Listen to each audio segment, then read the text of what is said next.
Daith da, ewi nakan. Welcome to podcast number 40. And 40, it's got a bit of symmetry to it really, I think, because give or take a day, 'tis pretty much 40 years ago that I joined Father on this journey of being a funeral director. I can remember I did finished me A-levels, and we'd already agreed that I would come on to join the firm. And he said, what's your plans then? So I said, well, I was thinking of perhaps having all of perhaps July and August off and starting work the first week of September. And Father said, well, I was thinking about you starting the first day of next week. And that was it. So the week after I joined. And like I've most probably said in podcasts before, it's just flown by. It just seems like 10 years and it's just gone. And on a smaller scale, I would suppose, these podcasts are just flying by. I knew I could most probably manage about 6 or 7 when I started. So I can't believe I'm still going and we're on number 40. But like I say, it is a bit of symmetry, really. And I said symmetry, not cemetery, but symmetry. But I've had a few people ask, how do they listen to old podcasts? So I think the best way is to actually, if you Google the life and times of a Cornish funeral director, I think that brings up the home web page, and then you can troll back through and catch up on any that you've missed before. Or if you've got an iPhone or something, or Spotify, you just add it there, and then every week when I add one, it just gets added automatically. I know last week I said I was open to do another interview, but to be honest, that was just being too optimistic. This week I've just been going flat out, starting work really early, finishing really late, and I'm open next week though. 'Tis a lot quieter next week, so that's what I'm open to do.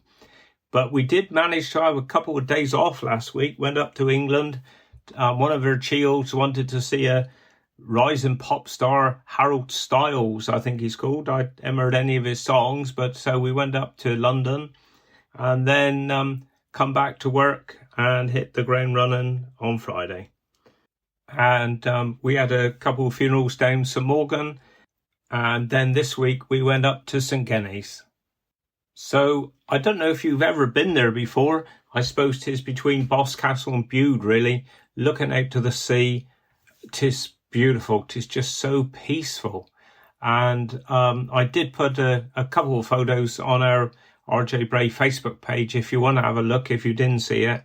And you can just see looking out to the sea, brilliant. But then the second thing you will notice is how steep the churchyard is. And I tell you, at the moment, everywhere is so dry. We've had a bit of rain the last 2 or 3 days, but up until then, you know, it's been really dry. The grass underneath is like straw. And honestly, just gingerly walking down to the gravesite was almost like skating on ice. It was, very, very dodgy. So we had to take our time. Everything went well. The bearers did a fantastic job. But I say, just have a look at that photo and you can just see how steep it is. But it was lovely to go up there again and see dear Moses, the church warden. We always have a good yarn with him. Lovely chat when we pop up there.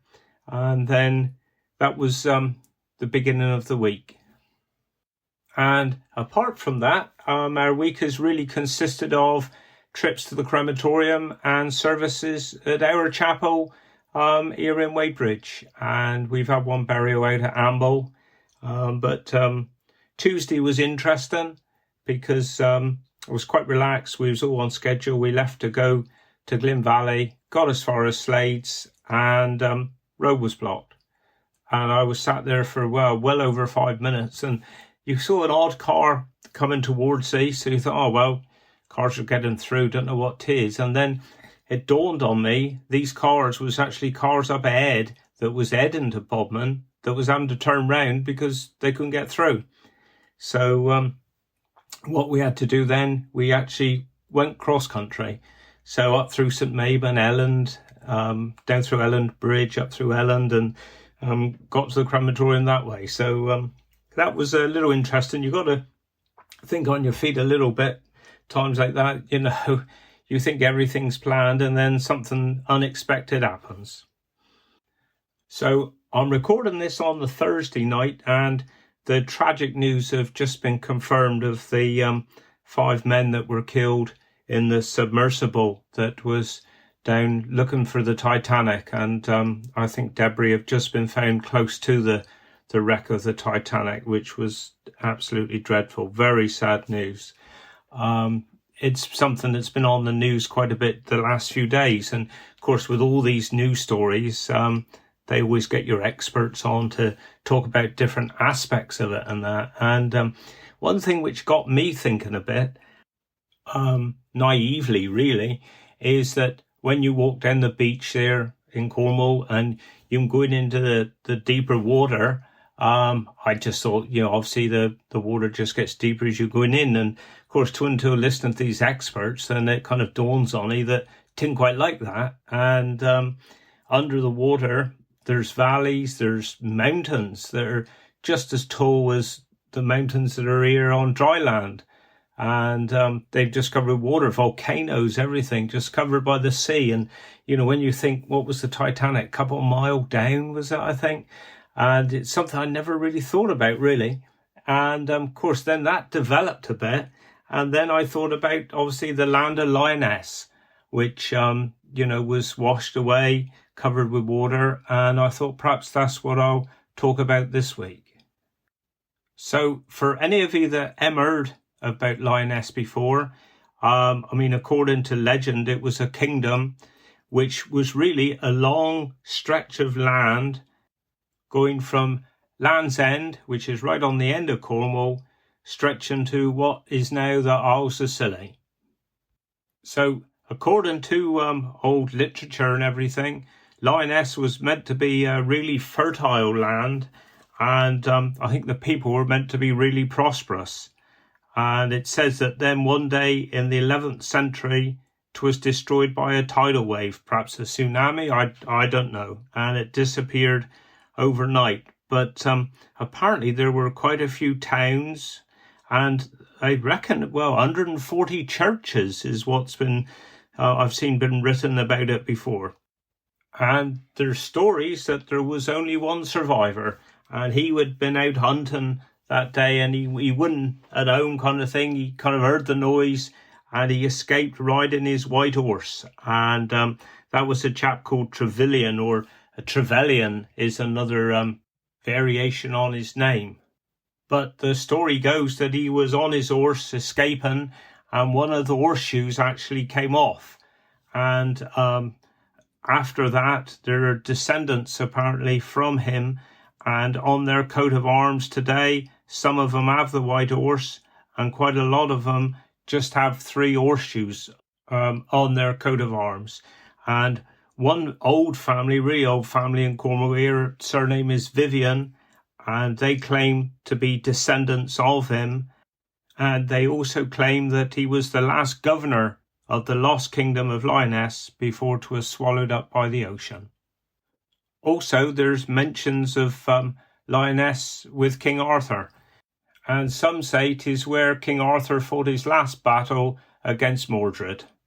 And this was included in the poetry of Alfred Lord Tennyson. It's also said to be the birthplace of Tristan back in King Arthur's time, and Tristan was a knight of the Round Table, and he was actually a nephew of King Mark of Cornwall. In recent times, there has been a project where they did study the Isles of Scilly and the impact of the rising sea levels. And I think they looked back in about the mid-18th century. They found a lot of remains back then, which included stone walls and everything which were discovered below the high water. And it was all, perhaps was it connected with Lyonesse or whatever. They did say that the Isles of Scilly years ago, it was one big island, before the sea levels rose. And today, at extreme low water around Penzance, you can still get occasional glimpses of the sunken forest there in Mounts Bay. there's so many myths and legends about Lyonesse. I think I'll finish up with there's the tale from local fishermen who used to claim that on calm days they could still hear the bells of the churches softly ringing in the seas off the Cornish coast. What a lovely thought that is. But whether there's anything in it or no, you never know. But there's so fantastic myths and legends around here in Cornwall. And I did laugh actually because I just rewound just now, and the bit where I say about Mary Trevelyan there escaping, going off on his horse because he wouldn't own when the place was flooded, reminded me of a Jethro joke actually, which Jethro, I think he says something like his great uncle was killed in the Boer War. He said he wasn't actually fighting, he was camping in the next field, and he went over to complain about the noise, and some beggar shot him. So there we are. Before I finish, something completely different now. I know in a podcast or two a little while ago, I did one on the Beatles and that Magical Mystery Tour, and we had a funeral a couple of weeks ago now, an old friend, a neighbour of ours that I'd known pretty much all my life. And in her eulogy, it was a lovely story where she was brought up in Liverpool, and in her teens, she came back late one night and her father said, "Where have you been?" She said, "Father, I've just been to this club and I've seen this new group." And she said this one singer was called Paul and the other one was called John. And she said they were very good. And of course, that was the Beatles. And that also reminded me of another eulogy a year or two ago. Young maid, her school friend said to her, "Here, I've heard tomorrow the Beatles are doing a video for their new single, and there's a chance we can get in and be, on the filming."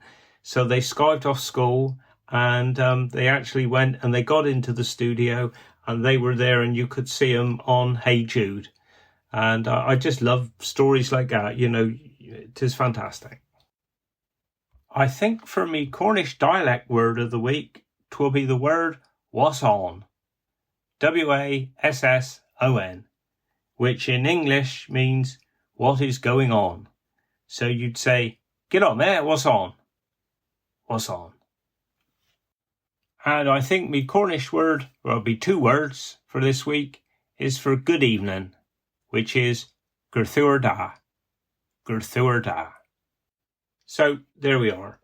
So a bit shorter this week, most probably a good thing. I hope I am bored too much, but as I say, it's been a manic week, and it's been a late night tonight, and then I'm on early first thing tomorrow. We got a manic day again tomorrow, but I'm hoping I will be doing an interview for next week. So fingers crossed anyway. But I hope you have a good week, and speak to you again next week. Wish you well. Do Guinness. Curno bis ficken.